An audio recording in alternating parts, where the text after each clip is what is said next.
All right, welcome to this week's edition of Cantina Chronicles. We're going to cover episode 3, Time to Fly, where there are Purgles, Zatoichi Technique, Jason Sindula, classic space battles, and much, much, much more. Covers it all. Yeah, guys, good to see you. What's good with episode 3? What's good? What do you guys like? I'm liking everything, honestly. Yeah. I know we're trying to be all new. Our new want is to be like, we can get critical on here, and I'm sure stuff will come out, but I kind of love this episode. It's kind of the perfect episode. Yeah. I don't know. Yeah. I mean, it's very A New Hope, right? Like, It harkens back to my favorite moment in A New Hope. Sorry, completely derail us. I had a moment of thought when we were watching this episode, my wife and I. Okay. And I have not practiced this out, so I'm just going to freewheel it here. All right. I have this weird thought that Filoni is doing a tone poem to A New Hope, and that over these 8 episodes, the timing is going to time out pretty close to the major events of A New Hope, which is, similar to what Lucas likes to do. Oh. Because we had our first major space battle, very similar to what happens when they escape Tatooine, right? When they first leave Tatooine, we get that. And we know in the next episode they're going to infiltrate the Eye of Zion. Right? Well, they could ride a Purgle at this point now that we've seen them, so it's... They could. They absolutely at could. At this point. But no, it's either so the Eye true. or but if Purgle. So. Yeah. And so I'm wondering if it times out to infiltrate the Death Star in A New Hope. I'm really starting to have this new tinfoil hat of just of how that wouldn't end well for Ahsoka when the major lightsaber battle mirrored A New Hope too closely. Well, I don't think it's a perfect mirror, but they're gonna have the two of them fight right around probably the same time that you have Obi-Wan and Vader. Darth Vader fight in A New Hope. That's my new wild. thought. Said Vader. It seems like Adam coming in hot today. Filoni. Yeah, you're welcome. Yeah, I knew I had something. I do love the kendo training scene in this. Just all the training stuff in this episode. And it is the whole your eyes deceive you. Don't trust them. But with the blast shield down, I can't see anything. It's it felt like Obi-Wan. It felt awesome. And then I just love how Ahsoka. I like how Ahsoka tells her to concentrate and kind of focus on the moment. Yeah. And I think Obi-Wan at one point tells Luke to lose track of his conscious mind at one point. And I think it was interesting because that's kind of the opposite message. And it's interesting that to see the different teaching styles. But I think Ahsoka's breaking through. I think Sabine is probably going to wield the Force or just do something pivotal at a pivotal moment. The cup seemed to be you're saying, Adam.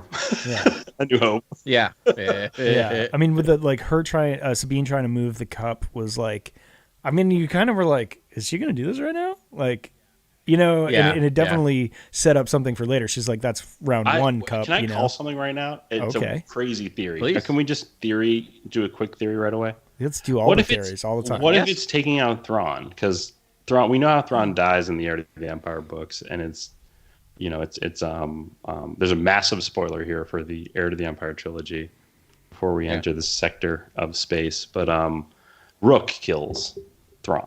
Right. Yeah. And it might be interesting if Sabine and all this training and basically her on the rear gunner of the T6 is all of the proof I need that she has the Force, because she is just annihilating starfighters. And I'm just thinking what if it is the crucial shot that stops Thrawn or to end Thrawn? You know what I mean? To me, that's almost absolutely. That would be awesome, because it's wouldn't that disruptor weapons, tie advance, all that stuff is Black Ops projects, and it's the sort of criminal activity of the Empire. And I feel that's Thrawn probably is in agreement with those sorts of things. That's what makes Thrawn a villain in a lot of ways. And sort of those R&D projects, I imagine, are just used for horrific things. Yeah. So are you suggesting she might take a 1 in a million shot that pays out? Yes. Pays off? Where have we seen that before? Okay. Again. Wow. We really set up a good backbone for this episode and a bunch of other things to come. I mean, we know Sabine is like, she's the Padawan in the situation, and like, you know, getting so much guff from Ouyang, which is like, he's the star character from the show to me. She really is. Just all. But he's just like, you're terrible. You're literally the worst in 20,000 years. You're the worst. just like, but like Sabine is an elite fighter. Like she picked up the, you know, using a lightsaber when she had to. She defeated the toughest Mandalorians to like rescue her family. She's constantly, you know, just like toying with Imperials. She's incredible. And I think that's probably why she was brought on as a Jedi trainee. Cause it's like, well, you know, let's see what you can do with some Jedi training. Let's see how far your skills go and how deep they go. And like, I do like this idea. Like, again, it's the earliest stuff we learn in Star Wars is that the Force is in all of us, right? And I love that moment with Ahsoka talking about that. And it doesn't necessarily mean that, you know, all of us could wield the Force or everyone can wield the Force, but that it's there, right? And like even some people can tap into it in different ways. And I was really anti Sabine having the Force when I first started seeing previews. And I'm not quite sure why, which is interesting, right? Like I have to maybe like interrogate myself a little bit why I was so. I think it's just because watching so much of Rebels, it just seemed like it would break Rebels in a weird way, right? I'm with you, dude. Push back on that?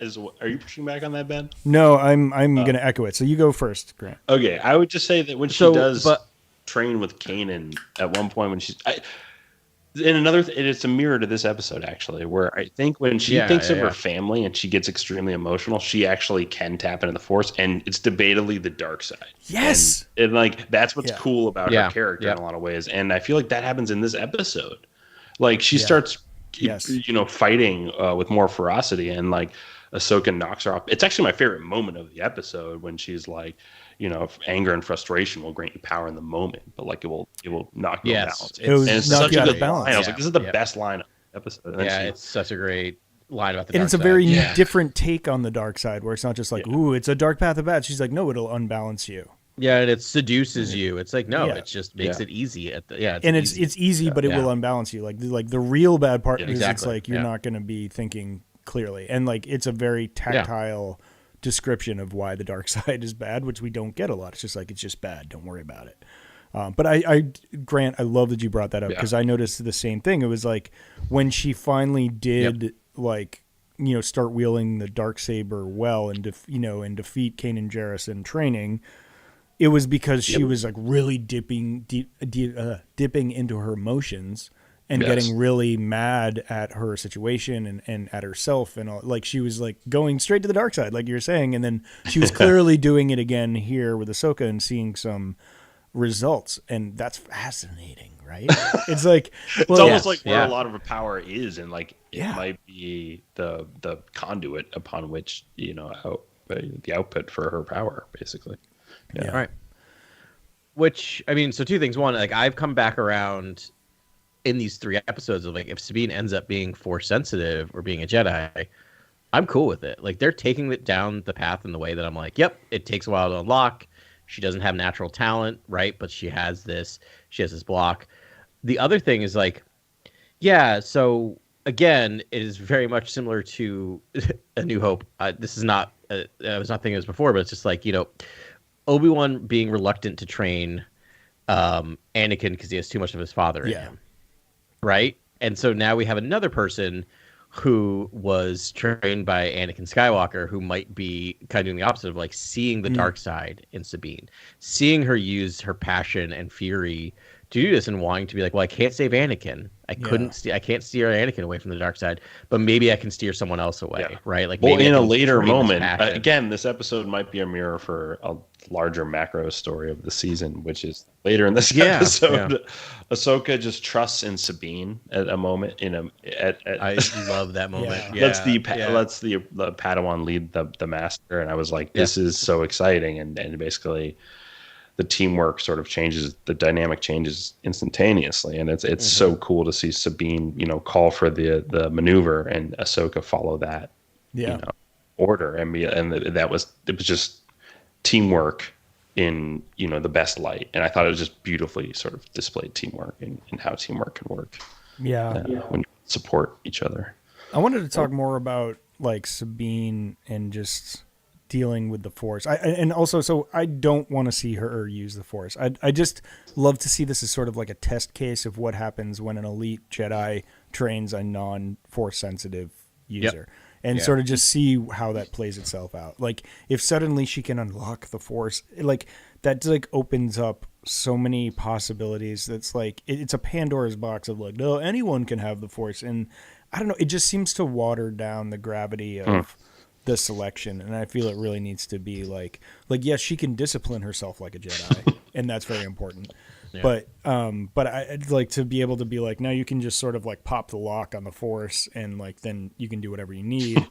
It just sort of cheapens it to me a little bit. Really? Okay. Yeah. It does to me. Like she of all people would be able to do it because she's already so gifted as a sort of like tinker and craftsman and sort of like. But then like every time we find another gifted person, she already uses the Force. We have to think about like, are they going to be Force sensitive? Like every time we find like a super gifted person, like that'll always be. But she cracked that droid's like, like she cracked the HK unit. Why can't she crack the Force? Like. I think that is the sort of the hard wall that Filoni's putting up in front of. It's actually classic. Like it's this classic sort of meditation on, the physical versus the metaphysical. I also think like Sabine was blatantly using the dark side, and if there was any possibility, or if there was in any way that Sabine was actually using the Force and going to the dark side, Ahsoka would have been much more put out than just like, you probably shouldn't do that. Like I don't think Ahsoka thinks that there's any way in the galaxy that Sabine's going to actually be able to wield the Force.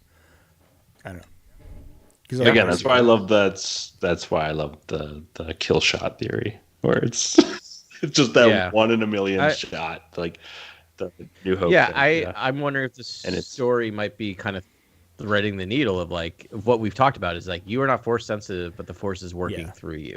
Yeah. Right. Like similar to how it works through Han Solo. Right. I also think, Ben, you're probably right because of now I'm doing like the whole macro looking at how we advertise things. And so we saw on the preview, we see her draw a lightsaber to herself. Right. Remember that moment? We've seen it in a preview. It does happen. Yeah. So that's why, Ben, you're right. Because you don't do all this and then show that, because then we're all now going, well, of course she has the Force. We've seen that scene. So I still think we're going to have the cheat scene on that, where either like Ahsoka is off screen throwing it to her, or she put magnets and fakes it, or she puts a magnet or something like that. Like that's so that's why I'm kind of like with she's you. Like I mean, Batman. I am with you ideally.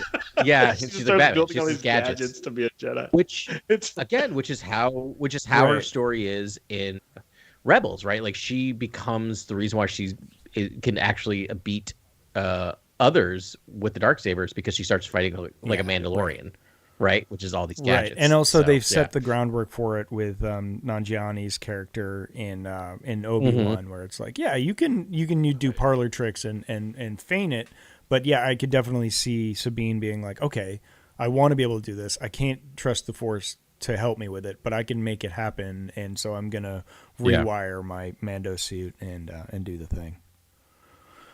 I forgot about that. I forgot about that too.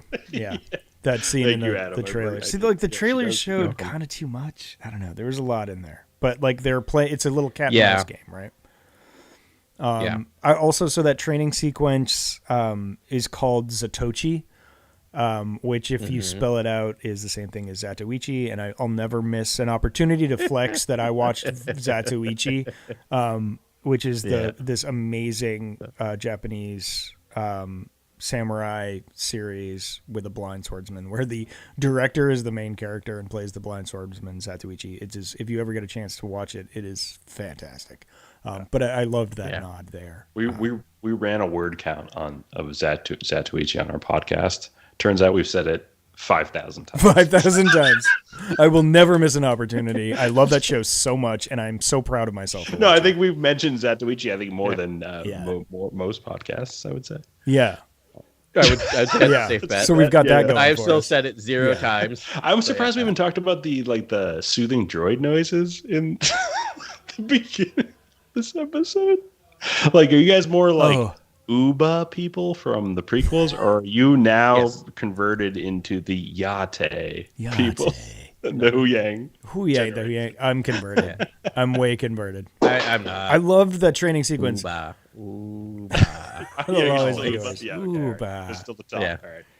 But That I mean, is don't get me awesome. wrong. Huyang's amazing. That is awesome. I feel like we're spoiled with Huyang because we like understand the context for him. I feel like I can tell you he's a 20,000-year-old droid, but that doesn't really like hit home. Like I said it last episode, but he's a treasure. He's maybe the most valuable thing to the Jedi Order that exists. And it's so cool to see him do anything, especially lightsaber training. Like Grievous, where he gets his Grievous arms out, and then it's like, oh. I know.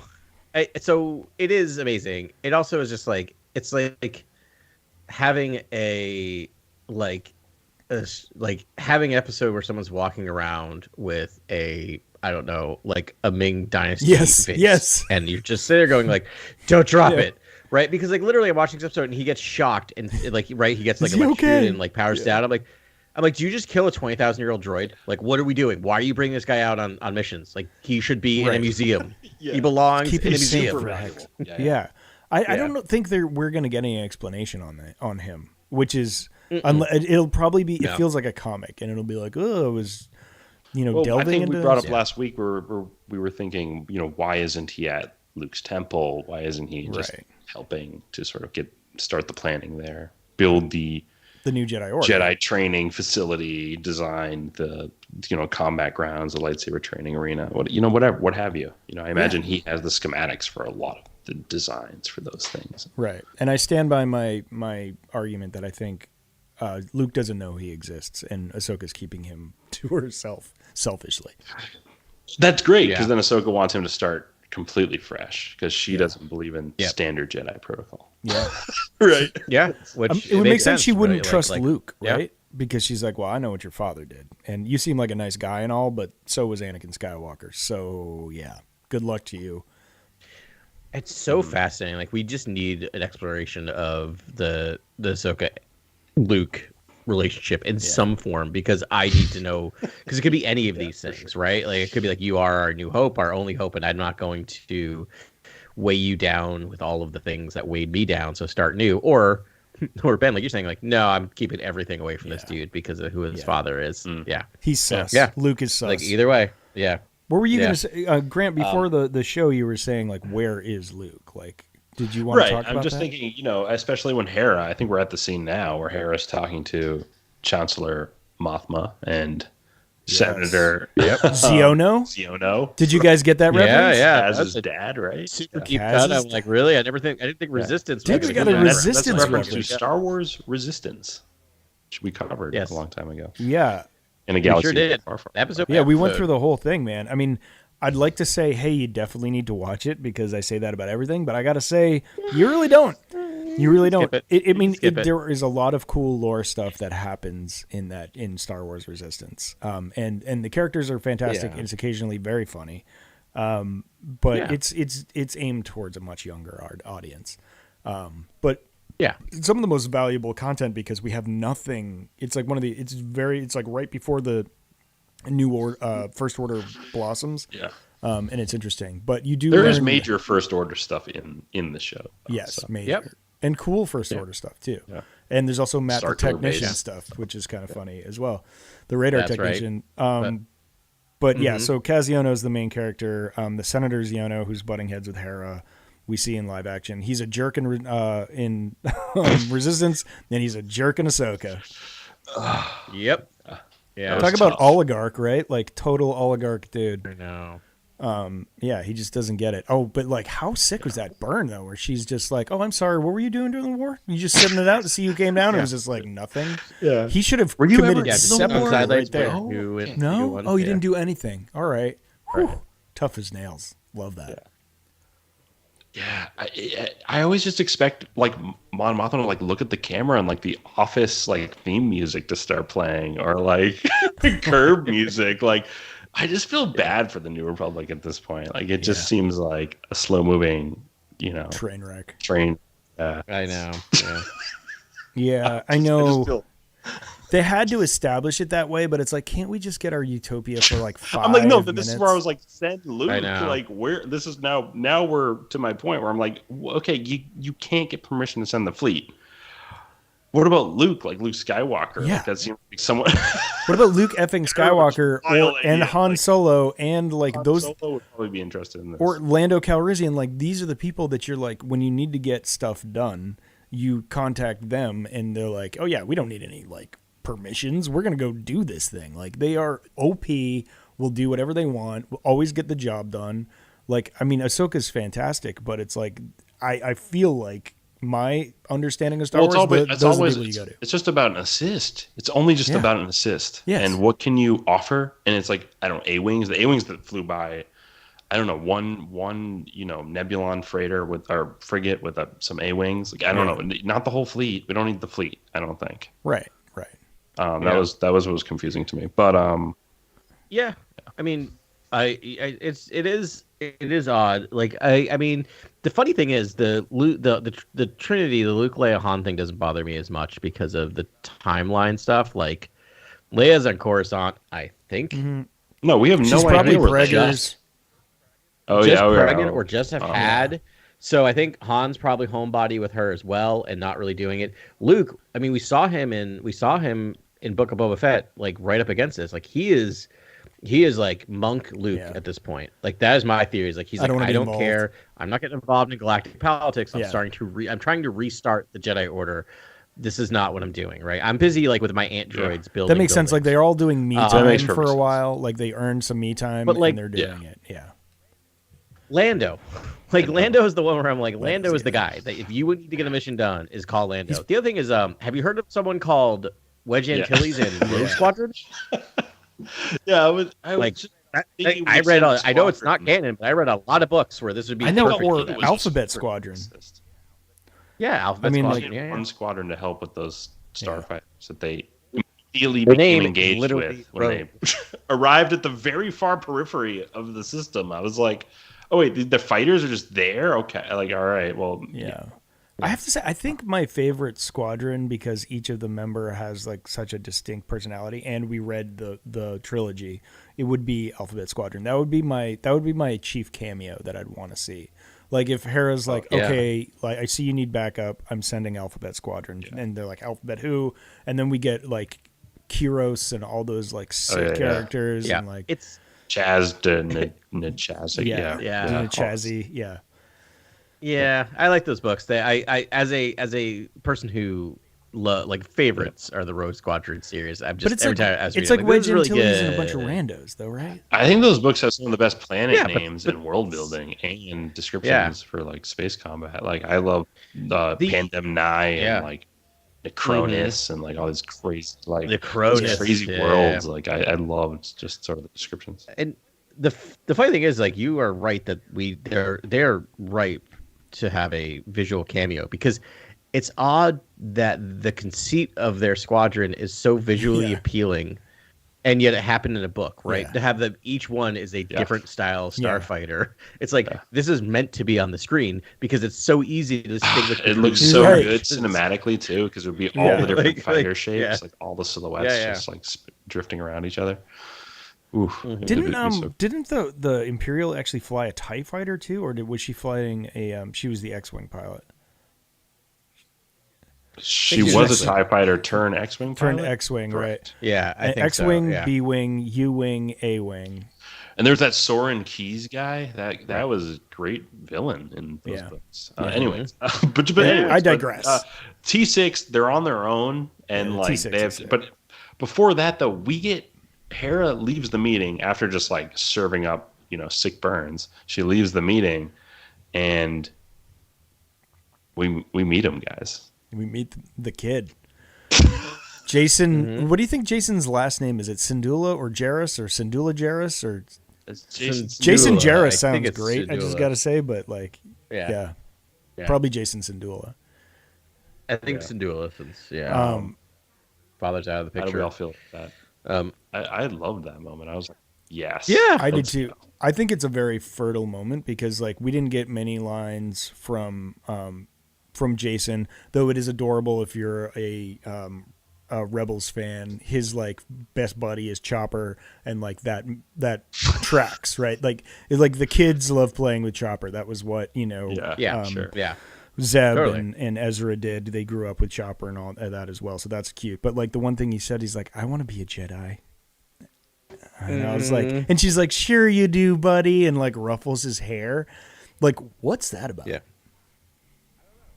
I don't know. It's weird, especially because his dad is a Jedi. So just like, you think she would take that? Well, he's Yeah, like yeah, Aunt true. Sabine's becoming a Jedi, and like He's like, I wanna He be a also Jedi. wants to become a Jedi, and Luke is starting a school, I imagine, around this time, right? Yeah. So, I mean, I don't know, man. I just haven't finished the old EU. It's rough I to know, hear a it's kid with his name Jason. Jason say, "I want to be a Jedi." I'm like, no, right, because Jason was the one that turned, right? Jason Solo. And I mean, that could, Yeah. I don't know. Jason wasn't in the comic books surrounding Ben Solo / Kylo Ren. When they, the few, then that was the only time they showed the school. But he could be there, and he could turn to the dark side before that happens, or something, But I just think it's like a little. It's interesting, and it's a little sad that Hera's like Hera knows at least one Jedi, and she's like, no effing way. Yeah. Which is like, and I bet he has probably more force aptitude than Sabine does. So I don't know what's going on there. well, I mean, Kanan also sacrificed lost. himself, and he was a Jedi, Yeah. and Jedi are, Right. ultimately Selfless. servants and are known to be selfless and known to sacrifice themselves.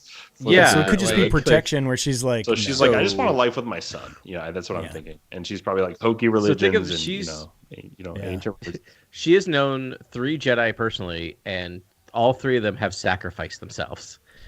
Kanan sacrificed himself. Ahsoka sacrificed herself. She just happened to be Right. rescued through some weird mystical thing. And Ezra sacrificed himself, right? So I would be like, also be like, no, you are not a Jedi because Jedi Yeah. killed themselves. I think Like, she no. knew. Yeah. I think she knew Anakin as well. I think there was a young Harrison Dula on Ryloth in some of those Ryloth episodes. Her father was but in I those don't know if she episodes. was. There was a different. Yeah, I don't Twi'lek. think there was a different Syndulla, but like it would track that she was at least aware or had met. Yeah. You could definitely like retcon Right, it. that she Chopper was fought in the aware of. Clone Wars, Yeah. so they had to be around. I mean, I'm sure she. Yeah. Was, So then the other thing is like so the fourth Jedi she didn't necessarily sacrifice himself, but went evil and killed everyone. yeah. So not a great tracker here. So yeah. I mean, I think that's where I was leaning to, where she's just like, nope, you're my son, and you're going to be safe forever because I'm tired of losing people. Yeah, you're gonna be a pilot. Being a space pilot, being a fighter pilot is safer than Right, being a Jedi. and I bet he'd be a great one. He's got great genes. He's got like Ben Solo It would be genes. fun if he gets that like secret side training from Luke or something, where he is like a Jedi, but he never officially became one or something. Yeah, it'd be great. Yeah. I would love that. They got to bring back Plo That's fun. Koon, Laying groundwork. or Yeah, there you Mace go. Windu. Yeah. All right. So we've talked enough, or long enough, without talking about Zero G spacesuit lightsaber battle. Oh, or yeah. This is fighting. where you want to go, huh? How do we? I love it. How do we feel about Again, this? I've always said Okay. secret sauce is like the hard sci-fi stuff. I've always said like that's You what have. Star Wars is all about. Secret. It's like got Yeah. some super hard science fiction. Yeah. This is in I there, woven didn't- in. Yeah. I didn't hate it. The moment where she's like floating away was a little like Yeah. That was it was a little comical. Yeah. slapsticky. That was funny. It was a little comical to her. Like, Did you fix the ship yet? Okay, I'm getting Yeah. like Yeah. She floats by. I'm getting shades of like General Hugs, but whatever. I thought this joke hit though. Like this one kind of hit. I was like, Yeah. oh yeah, nice. Like Sabine's just kind of like You know, gathering herself and all like she just floats by. And like subjective. Yeah. Filoni spent the time to like figure out how they're gonna actually wrangle her back in the ship, and it was really cool. Like the Yes. spinning, Yeah, the like it was. the wings, and it just like grabbed her and Oh, like it was brought so- her in. I like Artificial that. I gravity like that a created lot. by like Yeah. centrifugal force or Yeah. centripetal force. Yeah, Yeah, that was awesome. that was pretty cool. My thing is Yeah. though, lightsaber corner, is that like it looked like suddenly she wasn't carrying her lightsabers anymore. And I kind of hope she lost them because like maybe she's got a backup set or she needs to create a new set. But it looks like she got hit pretty hard, and I don't know if she tucked them away into her spacesuit somewhere, but it was like they were ominously missing all of a sudden when she, from that last hit to like when she got back into the starship. Oh yeah. I'm sure it's probably just she just stuffed them in a pocket or something, and they're fine. Probably because it'd be a weird beat to just add in there, but I don't know. She's just like, I guess I've got to use these old ones, and busts out the like green and yellow like classics she used to have. But I think she left them behind when she left the Order, and then Anakin tuned them up and made them blue lightsabers, and then she left them behind at the end of season 7. Yeah. Sorry. And that concludes Lightsaber Corner. That's lightsaber circle. Yeah, I'm trying to figure out too, like, it would be odd, especially because like the way it ends. So she would have had to have packed them with her, because they're now stuck on this planet, and they're clearly going to have. I mean, anyway, I won't talk about previews, but regardless of previews, we are going to have a lightsaber battle on this planet. Well, there is a guy it'd be weird saying that she travels with the multiple woods at the end. Yeah. Right, exactly. So we get it. Yeah, there's definitely gonna be some action in the woods. Yeah. Yeah, definitely. Balin's skull oddly hands off. He's just like, you do everything. You and Marok, who I'm becoming more and more convinced is just a droid, like a gifted droid. I don't know. Like why does he have such a heavy vocal? I would love that. On his voice. I would like if he just remains a faceless, sort of like ominous. Me too. That's kind of like, don't give me anything. Yeah. He's an Inquisitor that made it and got absorbed by Balin and his team. Yeah. I like the idea of Ahsoka having been the one who took down the Inquisitorius. That's like my favorite plan. Yeah. And the more and more I watch this show, the more and more I'm like, she's the one that heals everything. She heals her saber crystals. Like, she heals the galaxy. Yeah. Like, people are just terrified of her because she's the ultimate healer. Right. And I mean, that's why she's holding Yang. It's a healing. Luke doesn't need the standard Jedi protocol. Yeah. Yeah. And maybe Luke wants to just start over. And not have that protocol. I think we talked about that last week too. Well, and Luke doesn't have the baggage, right? Like, that's the thing. It's like Luke, like, it's weird to me to think that Luke exists in a galaxy where he might have to deal with Inquisitors. Doesn't that seem weird? And so, which to me, because like he's forward looking, right? Like he's now in the galaxy post Sith, post Dark Jedi. So it makes sense that you have someone like Ahsoka looking backwards. Like, she's the one that has to like take care of the remaining, cut out the remaining infection, which are all the Inquisitors and these Dark Jedi that are still because you've got around. So Luke has really got rose-colored glasses on about the whole Jedi thing, right? He doesn't really know what the Clone Wars was. He was taught by Yoda and Obi-Wan Kenobi, the two like most like white knight Jedi there ever were. So he's like, well, they're pretty good people. And then even his dad, who is allegedly the worst, Sith there ever was, came around to the light side again under his watch. So he's like, and killed the Emperor. Right. He's like, so how hard is this? Like, how dark could it possibly get? Like, he's just like, what could possibly go wrong? Is like kind of his Jedi outlook, which is, I mean, that's one of Luke's best charms, I think, is his naivete. But which is also leads to like really a ton more interesting interactions that we could have between Luke and Ahsoka, because Luke has these rose-colored glasses, just like and like putting the Jedi on a pedestal, and meanwhile you have Ahsoka going, the like the teachings of the Jedi are wonderful. That order was really not doing great at the end there. Yeah. Like, I walked away from it for X, Y, real and Z. Reasons.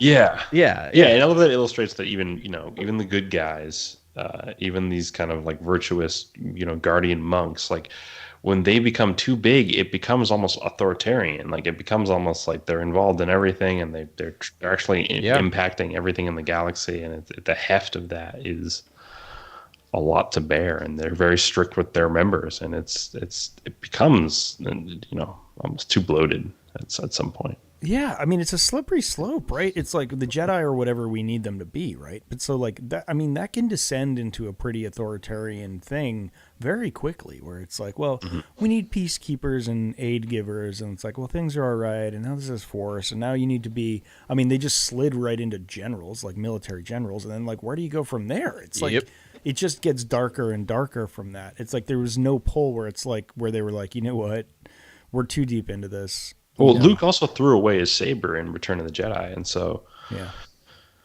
why ever pick it back up? Like almost your order could be actually far more passive and far more, you know, into the idea of helping people and rather than hurting people and helping, mediating, exactly. Right. Using the Force to hold people diplomacy. static and solve disputes. If without cutting someone down. Yeah, right. so. I mean, is the lightsaber paradox? Is that the right word for it? Like where it's just sort of like, yeah, if it's you're supposed to be there, peacekeepers, but it's like the most deadly weapon you could hold. Yeah, you're carrying a weapon. Yeah. It's always been weird to me. Like lightsabers have always been weird to me. It's also a deadly. Like, I love them. They're so cool, but they're so weird when you think about these. And you get the Yoda like only for defense, which I'm like, yeah, that's good. But then I mean, you saw again, Yoda as a murder machine against the clones, like infiltrating the temple, and you're like, whoa! He beheaded some people. That was not throws it through a chest and then lands on it and pulls it out. It's like, whoa, bro! Yeah, he was going straight up offense. Yeah, that was not defense. There. I mean, I will say I do love the fact that in Rise of Skywalker that she literally wins the entire thing is won only through defense. Yeah. That's a moment where I'm like, we can talk about the flaws of that movie, but like that to me is like straight Jedi. Yeah. Like all she does is just block it. Yeah. And that's it. Well, there's another theory. Redirect it. That's all she does. I was like, I think you might get some Anakin or something in Ahsoka's journey, and not in this series per se, but just in the journey.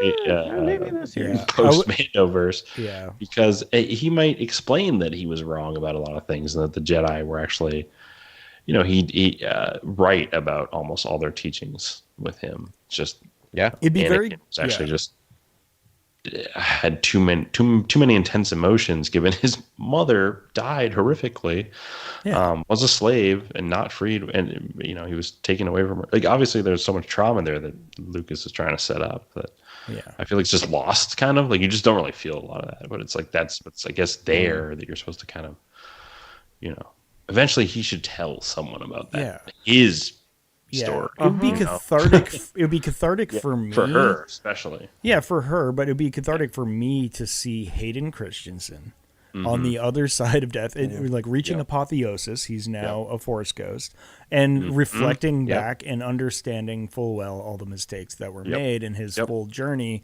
and passing whatever knowledge needs to be passed on to Ahsoka. Like that would be extremely powerful. Which is to restore which is that the Jedi were inherently bad, like, and weren't inherently idiotic or too controlling or oppressive. Yeah, but that's